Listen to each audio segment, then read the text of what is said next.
Israel पर Iran और उसके हामियों के हमले का खतरा मंडरा रहा है। ईरान के रेवोल्यूशनरी गार्ड्स के डिप्टी कमांडर ने कहा कि हमास चीफ इस्माइल हानिया का कत्ल पर इजरायल को सख्त सजा देने का सुप्रीम लीडर अयतुल्ला खामेनेई का हुक्म साफ है और इसे हर मुमकिन और बेहतर तरीके से नाफिज करने की तैयारी चल रही है। वहीं दूसरी तरफ अमेरिका इजरायल की हिफाजत के लिए तैयार है।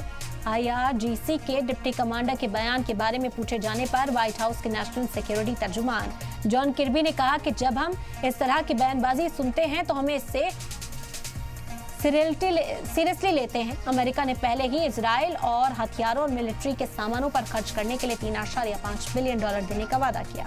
इजरायल को हिमायत देने के लिए अमेरिका निशाने पर है।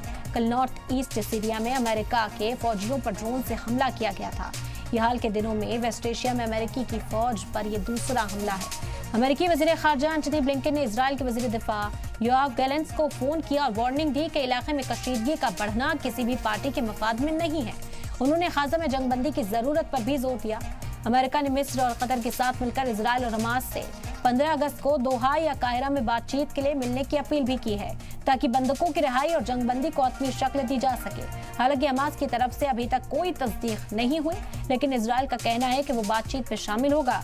वो इसलिए क्योंकि नेतन्याहू सरकार पर बचे हुए बंधकों को वापस लाने के लिए दबाव बढ़ रहा है।